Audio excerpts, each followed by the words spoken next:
황보선의 출발 새 아침.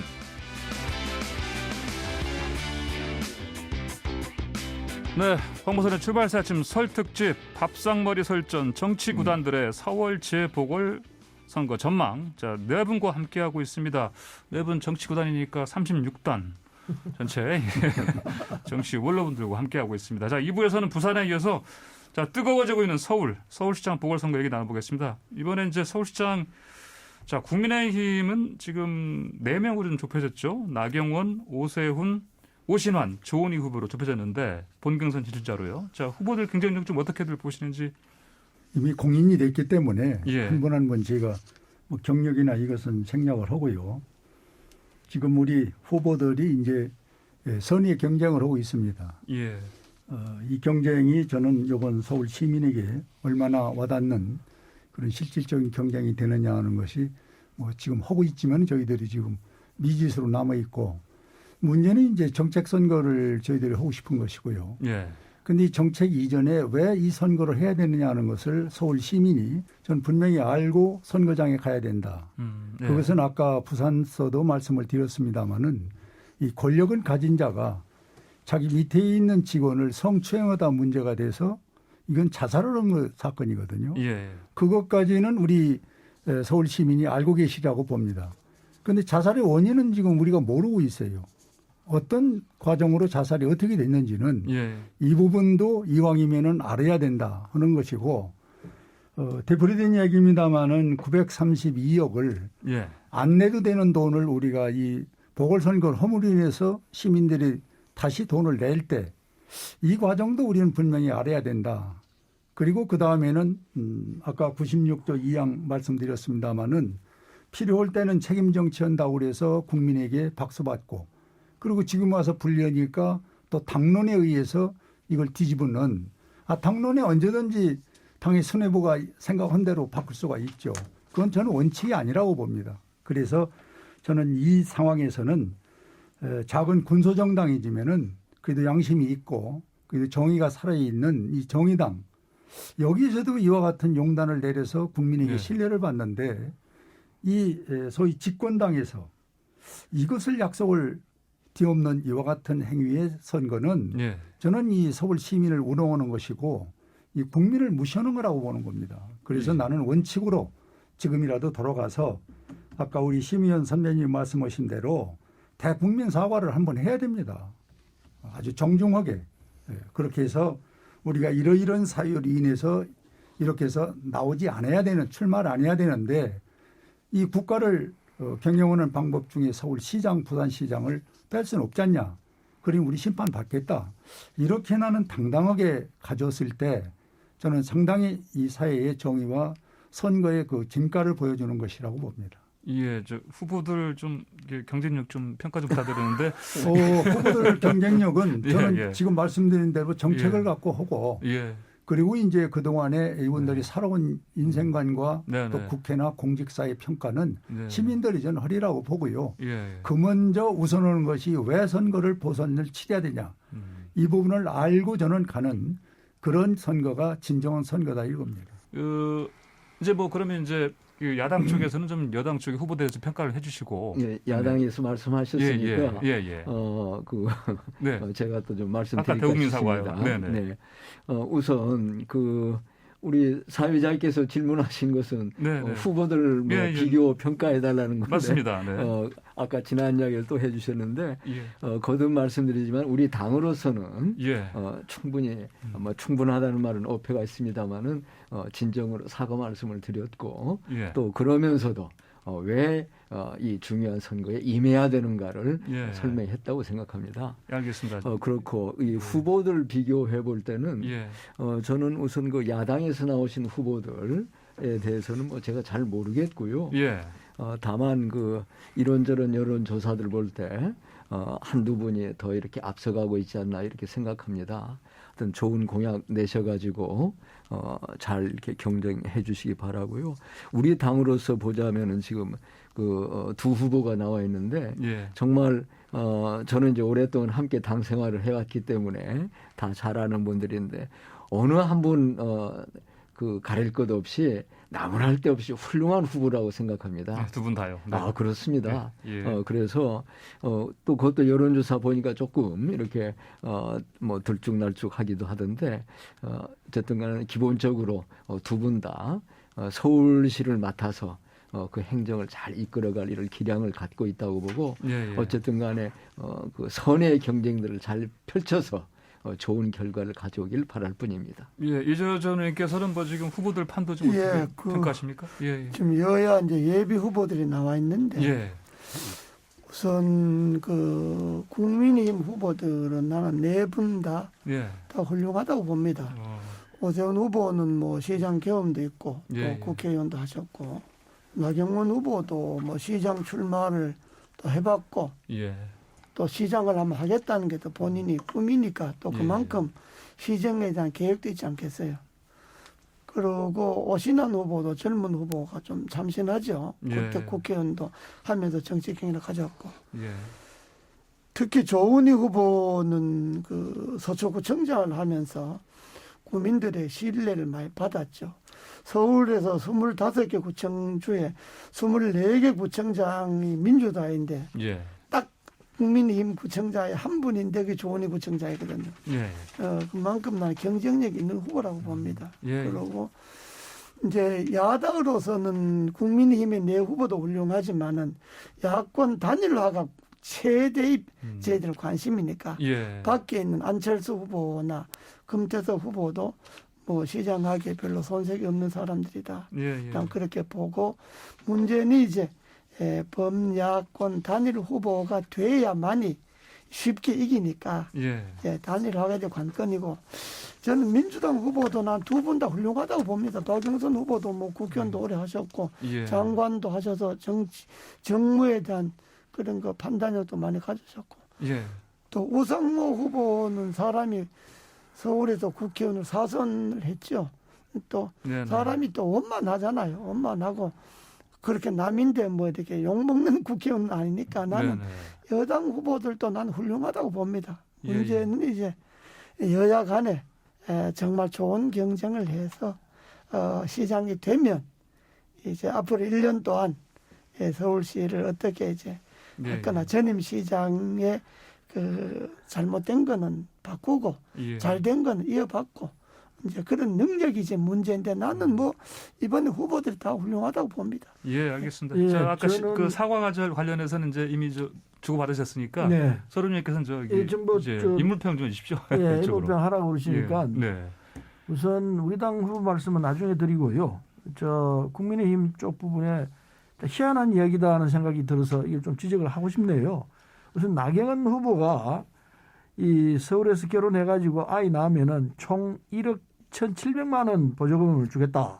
이걸 주장을 했다고 그러는데 이에 대해서 국민의힘 오신환 전 의원도 나경원인가 나경영인가 허경영 이야기해서 나경영인가 이렇게 이제 비판을 했는데 참 이건 뭐 말이 안 되는 소리 아닌가. 적어도 서울시장을 나오시겠다는 분이 이런 허황된 공약을 내세울 수 있다면은 이건 좀 정리가 돼야 될 거 아닌가 이 생각도 합니다. 또 그런가 하면요. 오세훈 전 서울시장이죠. 이분은 이 산자부가 지난번에 그 북한 지역 원전 건설 추진 방안이라고 그래가지고 그걸 내놓을 때 V1.2라는 게 붙어 있었습니다. V를 갖다 VIP다 이렇게 갖다 붙였는데 참 이건 무슨 뭐 보고 하는 얘기인지 저분이 서울시장 한 게 맞나 싶을 정도로 V라는 게 그게 버전이라는 건 뭐 누구든지 알 텐데 그걸 VIP라고 얘기를 하니 할 말이 없어요. 어찌 이럴까? 이 상식과 벗어나는 이런 얘기를 어떻게 과감하게 그렇게 할 수 있나? 그 용기가 정말 가상해요. 근데 그런가 하면은 우리는 이건 뭐 죄송합니다만은 우리 저 박영선 후보는 이 대표 공약이 하나 있습니다. 그 21분 컴팩트 도시. 그러니까 21분 이 교통거리 내에서 뭐 직장도 그렇고 교육도 그렇고 보육, 보건의료, 쇼핑, 여가 뭐 이런 거 다 해내겠다. 이런 취지입니다. 21분 안에 자기가 서 있는 21분에 모든 거 다 할 수 있는 도시를 만들겠다. 그야말로 컴팩트 이 도시를 만들어내겠다. 이게 이제 공약입니다. 그래서 마곡밸리를 가가지고 스마트 그린시티 구상을 이제 밝히기도 하고 그랬는데요. 공약은 이렇게 나와야 되는 거 아닙니까? 이렇게 돼야 된다고 생각하고 우상호 우리 후보가 낸 것도 재밌습니다. 이게 이제 이 청년들이 10년 동안 거주할 수 있는 10평대 공공임대주택을 보급하겠다. 네. 그리고 이제 20년이 되면은 신혼부부 직장인을 위해서 20년 거주용 20평대 공공임대주택을 보급하도록 하겠다. 그리고 이제 30년 된 사람들, 일테면은 무주택 장년층을 위해선 30년 거주용 공공자가 임대주택을 마련하도록 하겠다. 예. 이렇게 공약을 냈거든요. 예, 예. 공약은 이렇게 돼야 한다고 생각합니다. 네네. 어떻습니까? 제가 예. 비교한 게 뭐 지나쳤습니까? 서른님께서는 지금 야당 후보들 혹평을 하시고 이제 자당 후보들 너무 굉장히 비교가 되지 않습니까? 이거는 고평가를 하셨는데 예. 내가 이 부분에서 한 말씀만 드리지 않을 수가 없는데 지금 박영선 후보가 내놓은 21분 거리 컴팩트 공약은 이게 가능합니까? 솔직한 얘기로. 가능하도록 만들어내겠다는 거 아니에요? 그게 공약이죠. 같은 구 내에서도 멀은 데는 30분 1시간 걸리는데 이걸 서울 시내 모든 걸 21분에 묻겠다. 그러니까 공약도 정도껏 해야 되는데 이거는 완전히 서울 시민을 기만하는 거예요. 기만하는 건지 아닌지는 해봐야 알죠. 그렇죠. 그러니까 내놓고 한다는 것을 뭐 안 된다고는 못하지만 현실성이 없다는 거지. 현재 우리가 뭘로 봐도. 현실성이 있으니까 내놓은 거 아니겠습니까? 아니죠. 그래서 저는 이와 같은 허무한 경험을 내놓는 거는 여당 야당 할 것 없이 나는 좀 지나치다고 보는 거예요. 왜 그러냐. 1년밖에 안 하잖아요. 지금 우리 시장이 뽑히면. 그런데 무슨 20만 혼이 40만이니 30만이니 뭘 만들고 21분 만들고 도대체 1년 안에 공약을 내놔야 진짜 공약인 겁니다. 앞으로 20년, 30년 것까지 싸잡아서 내놓고 그리고 이거 내가 다 하겠다? 그러면 앞으로 20년, 30년을 살아봐야 할 거 아닙니까? 이런 허무맹랑한 공약. 그리고 또 엊그제는 정부가 83만 호 뭐 또 주택을 또 내놓겠다고 그랬는데 저는 이렇게 국민들을 우습게 알아서는 안 된다고 봐요. 이 부동산 정책이 지금 24번 이 정부가 내놓고 실패한 거 아니에요. 그런 것인가 자수하면서 이제는 1년 공약을 내놓고 거기서 신임을 얻으면 그다음엔 2단계로 내가 또 시장되면 이렇게 하겠다. 이래야 맞는 거지. 도대체 1년짜리가 말이에요. 몇십만 호를 만들겠다. 이런 어떤 가상적인 시나리오를 갖고 믿어라. 저는 이건 참으로 잘못된 거라고 봅니다. 아니 정치를 수십 년간 하신 분께서 어떻게 정책 제시를 그렇게 판단하십니까? 시장이라는 위치를 1년 하든 5년 하든 10년을 하든 간에 비전과 정책을 제시해야 합니다. 그 비전을 보고 시민들이 따라가고 저 시장이 제대로 된 정책을 갖고 있고 우리 이끌려고 하구나. 그렇게 판단하는 것 아니겠습니까? 그래서 이게 스마트 컴팩트 도시를 21분 한 그 정책을 제안했고 그리고 자기가 1년 내에 하고 또 5년 뒤에 하고 4년 뒤에 하고 이렇게 하겠다는 건데 그게 왜 안 된다는 겁니까? 이해할 수가 없네요.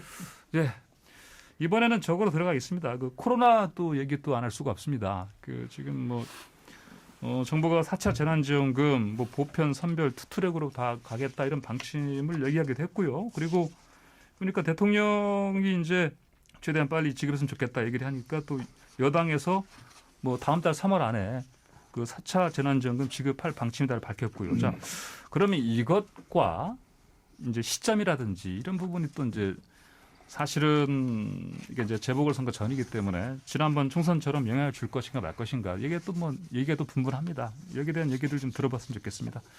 이재호 전님께서 한 말씀 한번 시작해 주시죠. 저는 4차 그 재난 그 지원금 선거 전에 지급하는 거는 전 안 맞다고 봅니다. 선거에 표심의 영향을 현저하게 미치기 때문에 안 맞다고 보고 또 4차 재난지원금을 전 국민에게 일괄적으로 주는 거 전 반대입니다. 선거 전도 반대하시고? 왜냐 그러면 코로나로 정부가 거리 두기를 해갖고 손해본 기업들 있잖아요. 자영업들, 뭐 소상공인들 이런 코로나 때문에 직접적인 피해를 받고 또 피해를 받을 수밖에 없도록 정부가 뭐 9시 이후에 영업을 못한다든지 이렇게 규제한 게 있지 않습니까? 여기에 해당되는 실질적인 피해되는 사람에게 돈을 주고 또 이것도 정부가 언제부터 9시 이후에 영업을 못한다고 했는 그 시점부터 거슬러서 소급해서 예. 지원금을 줘야지. 예. 이거 뭐 발표한 날부터 지원금을 준다. 난 이것도 맞지 않다고 보고. 예. 그래서 결론적으로는 선거 전에 주는 건 안 맞고 예. 일괄적으로 다 주는 건 안 맞고 예. 코로나 때문에 피해를 많이 본 사람은 많이 본 대로 네. 집중적으로 지원하는 것이 맞다. 네네. 집중해서 생각입니다. 소급해서 주는 게 맞다 예. 이런 말씀이십니다. 예. 자 그럼 이번에는 예. 네. 신재근 전님. 우선 이제 그 동안에 지금 세 차례에 걸쳐서 예. 재난지원금 지급 형태가 있었습니다. 예. 첫 번째가 이제 보편적 지급이었고 전 국민을 상대로 한 예. 지급이었죠. 그다음에 두 번째, 세 번째 아마 세 번째는 아직도 지금 진행 중인 걸로 알고 있습니다. 지금도. 예. 지급되고 있습니다. 두 번째, 세 번째는 이제 선별 지급 그러니까 피해 업체 중심으로 또 피해 상공인 중심으로 이렇게 지급이 됐었죠. 예. 저는 이 문제에 있어서는 그 대통령 그 신년 회견이었던가요? 여기에서 말씀하신 그게 아주 적절하다고 생각합니다. 그러니까 일단 최대한 예. 피해를 입은 분들 중심으로 그렇게 지급이 돼야 되고 예. 그러나 또 어느 정도 이게 가닥이 잡힌다면은 그렇다면은 보편적인 국민들과 함께 우리가 코로나를 잘 이겨내고 있는 것을 참 스스로 격려하기 위한 것이라 할지라도 보편적인 그런 지원이 필요하다라고 말씀하셨다고 기억하는데요. 예. 저는 뭐 그런 원칙이 옳다고 봅니다. 그래서 지금 우리 재정 범위가 어떻게 되느냐가 제일 중요한 문제고 예. 물론 불이 났으면 일단 불부터 끄고 봐야 된다. 옳은 이야기죠. 그러나 이를테면 그게 꼭 그런 사유만 가지고 불난 집과 비교해서 대처할 이런 문제만은 아니고 앞으로의 여러 가지 올 그런 경제적 상황 재정 형편도 고려해서 해야 된다고 봅니다. 그런데 큰 원칙에 있어서는 피해를 많이 본 분들을 두껍게 이렇게 보상해 주는 게 옳고 또 그러나 일정한 어떤 궤도에 들어섰다면 코로나를 우리가 극복해 나가는 그런 일정한 궤도에 들어섰다면 전 국민들에게 경기 진작도 할 겸 또 함께 축하도 하고 위로도 할 겸 보편적 지급도 필요하다고 생각합니다. 그리고 이 점에 있어서 선거에 직전이냐 그 직후냐 이런 문제는 저는 크게 중요하다고 보지 않습니다. 기본적으로 코로나 상황이 선거에 어떤 영향을 미치느냐라고 할 때 저는 얼마나 정부가 또 현재의 민군 관이 지혜롭게 방역을 잘 해나가고 있는가라는 것이 제일 국민들에게 큰 평가 항목으로 다가온다고 생각합니다. 지금 미국이라든가 유럽이라든가 또는 이웃나라 일본에 비해서도 우리 대한민국이 압도적으로 참 잘 방역을 해오고 있습니다. 그리고 그런 점들이 계속 정부에서 잘 노력해 나간다면은 재난지원금이 선거철 앞두고 지급되느냐 안 되느냐 보다도 오히려 그런 코로나 방역의 전반적인 상황이 더 국민들에게 큰 평가의 의미로 다가가지 않겠는가 이렇게 생각합니다. 예, 이번 홍표 의원님 말씀하시죠. 저는 국가의 위기만은 틀림이 없습니다. 이게 우리나라만 당하고 있는 일이 아니라 전 세계적으로 똑같은 어려움을 겪고 있는데 어려울수록 저는 국민의 동의와 여야가 함께 머리를 맞대고 이 난국을 풀어나가는 지혜가 전 필요하다고 보는 거예요. 그 실예로 국민이 낸 이 혈세를 재난지원금 지금 3차 또 추경 4차 이거 야당하고 진지하게 처음부터 카드를 꺼내놓은 게 아니라 마치 여당 호주머니에서 이걸 내놓고 국민에게 이렇게 주겠다. 그러면 야당이 준다는데 반대를 어떻게 합니까? 이런 저는 애매모호한 방법으로 국가를 경영하고 이 코로나를 이겨내가는 건 안 된다. 그래서 지금이라도 저는 4차가 한다면은 우리가 여야가 각기 앉아서 또 전문가를 또 같이 투입해도 좋고 그리고 참 3차까지 한 평가를 좀 해줘야 됩니다. 지난번 KDI에서 평가한 거 우리 봤지 않습니까? 30%는 경제에 도움이 됐고 나머지 70%는 빚을 갚았던지 저금했다고 그랬어요. 그러니까 이런 부분을 우선 선별이라는 부분으로 좀 정리를 해야 되는데 무조건 오고 이제 4월달 선거를 겨냥해서 전부 주겠다. 이거는 난 막연하고 국가 재정을 전혀 생각하지 않는 방법이고 그리고 선거만 이기면 된다는 이러한 등식으로 국가 재정을 쓴다면은 이 대한민국 어려움을 더 가속화될 수밖에 없죠. 그래서 저는 지금이라도 여야가 함께 이 절실한 현실을 이겨나가는 협의체를 좀 구성해서 예. 이 경제적인 난국과 코로나를 같이 풀어나갈 수 있는 방법을 좀 조시했으면 좋겠다는 것이고요. 저희가 여기 대해서 법안을 내놓은 게 있는데 재난지원금 아까 우리 이재호 선배님이 말씀하신 대로 1.5에 우리 상황이 됐을 때는 50% 우리가 국가가 지원해 주는 방법. 예. 그리고 2.5, 2.0, 2.5가 만약에 발생이 되면은 예. 전면 통제가 되거든요. 예. 그거는 70%를 우리 국가가 좀 보존해 주는 예. 이런 법이 지금 나와 있는데 예. 그리고 아까 우리 심 선배님 말씀대로 이 3차도 지금 돈을 다 못 쓰고 있습니다. 그런데 이것도 지금 어떤 방법을 어떻게 해서 마무리하고 평가를 어떻게 하겠다는 거 전혀 없이 그냥 준다는 거예요.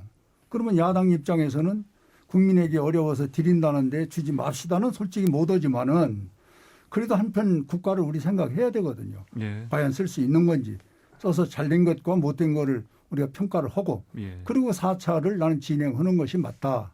이렇게 생각합니다. 예, 여야 협의체를 통해서 정비한 모델을 만들어야 된다. 그렇습니다. 이렇게 정리해 볼 수 있겠습니다. 네, 서른 지금 의원님. 이제 4차 지원금은 재난지원금은 시간이 문제입니다. 예. 시간이 문제다고요. 예, 서른 의원님. 빨리 예. 지급하지 않으면은 뭐 사람 죽고 난 뒤에 하면 무슨 소용이 있습니까?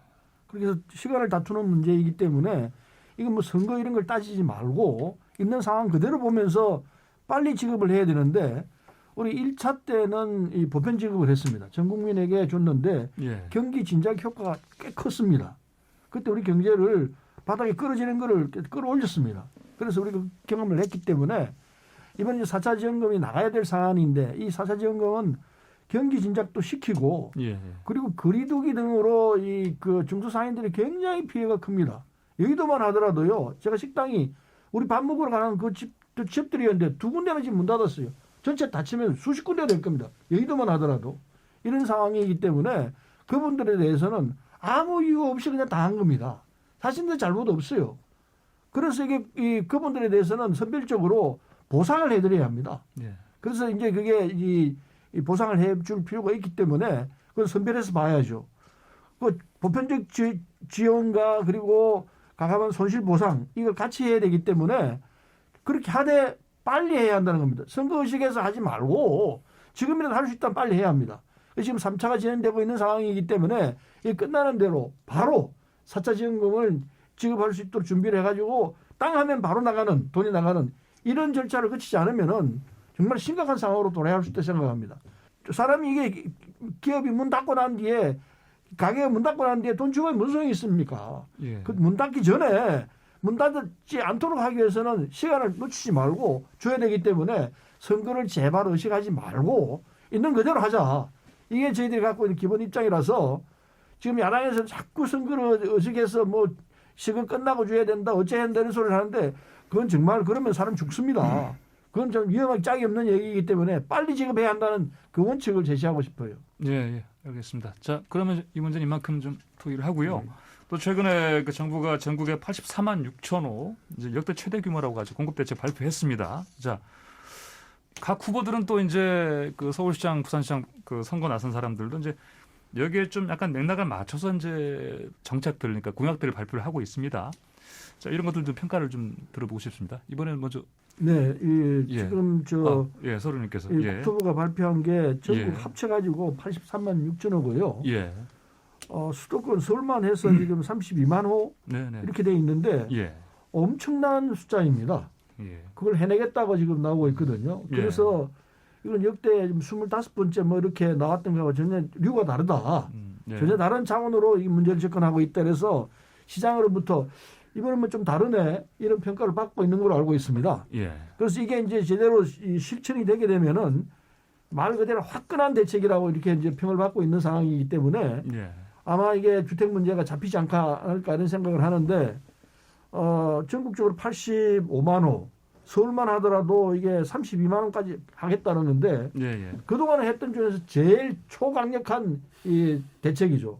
근데 그 내용을 들여다보면은 이게 그냥 공공주택으로만 하는 게 아니고 분양까지 하겠다는 거거든요. 70, 80%는 분양을 하겠다 이런 입장이기 때문에 주택의 질이라든지 지금까지 공공주택은 질이 안 좋다 이 개념이 있어가지고 사람들이 기피하는 이런 상황이 있었는데 근데 그걸 완전히 이제 극복하는 분양까지 해내겠다 이렇게 공공주택으로 가되 분양까지 하는 이 정책으로 가겠다 하고 있기 때문에 이번에는 이게 시장에서 먹혀 들어가는 쪽으로 정리가 된다 생각해서 주택 문제가 이제 드디어 잡히는 이런 상황까지 온 것 아닌가 이렇게 생각하고 있습니다. 예. 그다음에 자 이번엔 홍 표현님. 저는 뭐 꿈과 이상은 뭐 누구에게 가질 수 있는데 이 주택 문제는 의식주의 가장 중요한 지배 문제를 이렇게 계획 없이 발표해가지고 국민들에게 혼란을 주는 것은 이 문재인 정부 4년에 지금 24번의 부동산 정책 실패를 했지 않습니까? 24대 0입니다. 이거는 뭐 대통령도 시인을 했고 사과를 했던 일이기 때문에 더 거론 안 합니다만은 그럼 요번에 다시 온 소위 주택 문제 책임자인 장관은 상당히 심사숙고하고 국민들에게 다시는 과거와 같은 걸 없다는 것을 먼저 사과를 하고 그다음에 자기 정책을 발표를 해야 돼요. 그런데 지금 83만 6천 호를 자기가 짓겠다. 그럼 이게 언제부터 언제 한다는 것이 지금 막연해요. 두 번째는 방식이 뭐고 지역은 어디고 그리고 재정의 규모와 그리고 현재 제도로서는 이걸 도저히 불가능한 겁니다. 왜 그러냐. 지금 제도는 실패한 부동산 정책이거든요. 이걸 바탕에 놓고 다시 하겠다? 이제 개선 정책까지 같이 나와줘야 되거든요. 제도가. 근데 그거는 지금 거의 없어요. 저도 오늘 아침에 여기 나오기 위해서 상당히 많은 걸 좀 보고 왔는데 그러면 이와 같은 증거도 없이 그냥 83만 6천 호를 내가 짓겠다. 이러니까 이제는 너무 막연하고 그리고 어디가 시작이 어디가 끝인지를 모르겠어요. 이거는 나는 큰 이 정부가 또 하나의 실패작을 가고 있는 하나의 지름길이라고 보기 때문에 난 이제라도 이런 주택 문제에 실패했으면 이제 전문가가 우리 많습니다. 이 대한민국에.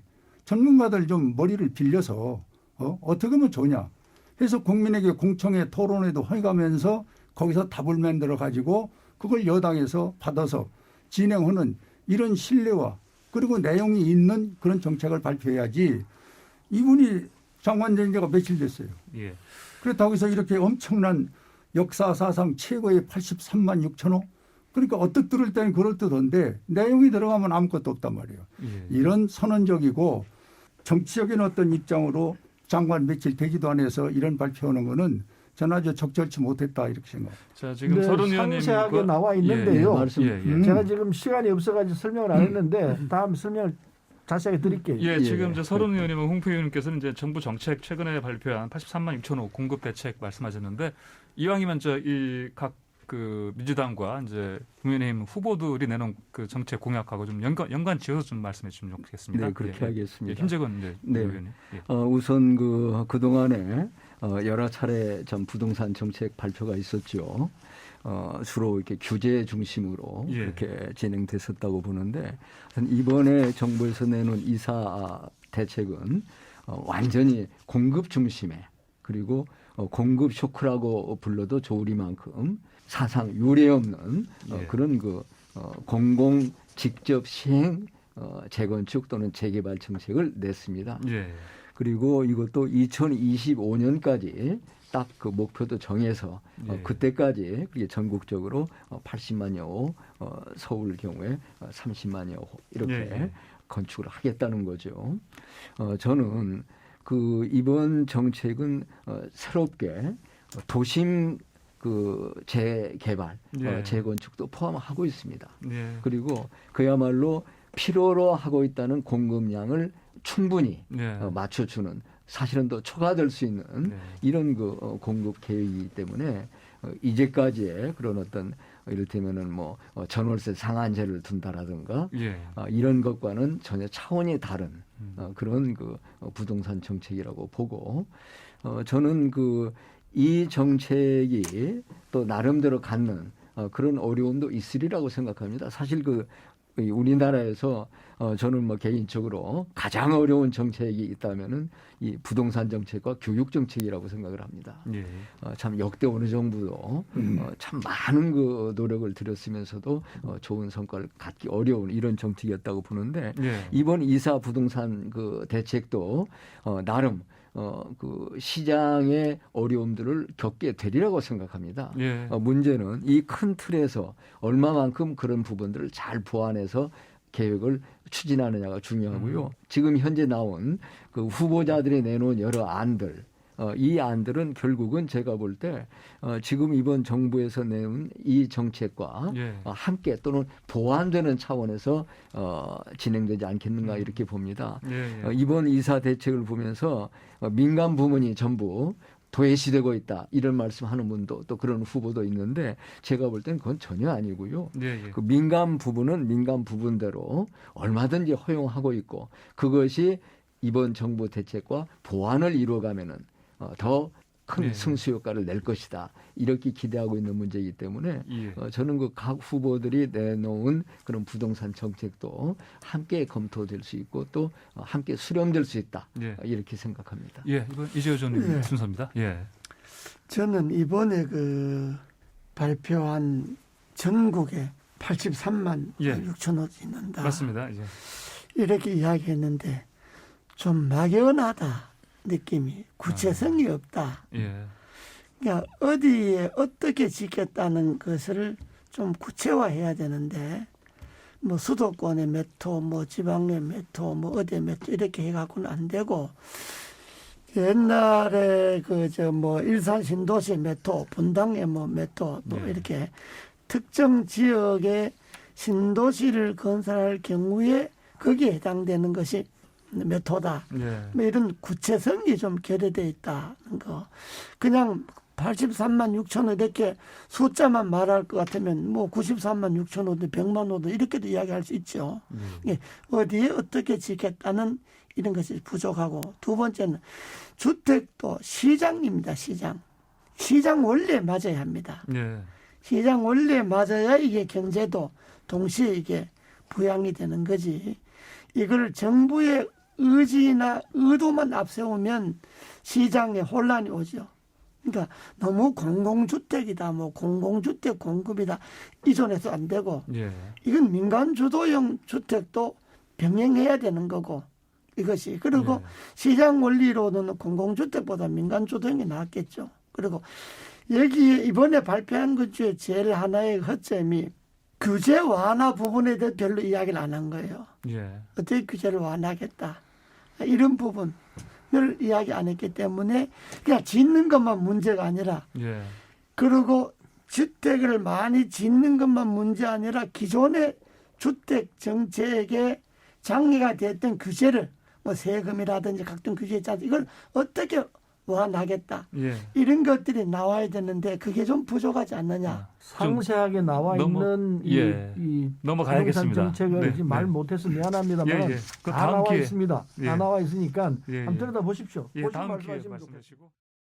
자, 지금 오늘 밥상머리 설전 정치 구단들 도합 이제 36단 네 분께서 모여서 이제 4월 재보궐선거 전망해 보시는데 어떠셨습니까? 오늘 뭐 함께 모셔서 말씀해 보시니까. 다음에 다시 한번 또 모실 수 있겠습니까? 승단시켜 주셔서. 아니 제가 말씀드리는 것은 뭐 저희 서른 의원과 저와 뭐 비슷합니다만은 앞에 두 선배님들 참 오래간만에 뵙고 이 오늘 국정 전반에서 이렇게 말씀드리는 거 참 살아있는 교육이라 생각하고 잘 앞으로 모시겠습니다. 알겠습니다. 우리 이제 서른 심재권 의원님 팀에서 신청하신 게 지금 아까 보니까 심재권 의원님께서 아까 가곡 희망의 나라로 신청하셨고 서른 의원께서 조용필의 서울 둘 중에 하나 골라야 되거든요. 어느 거 들으시면서 마무리할까요? 우리 뭐 여야 떠나서 새해 어떤 희망의 시대를 열어가도록 서른 의원 어때요? 뭐 그러면 그렇죠. 자 그러면요. 자 심재권 전 의원께서 신청해주신 가곡 희망의 나라로 자 이거 들으시면서 오늘 네 분이 모여서 나누신 이제 밥상머리 설전 마무리하겠습니다. 오늘 네 분 감사드립니다. 고맙습니다. 감사합니다. 감사합니다. 예.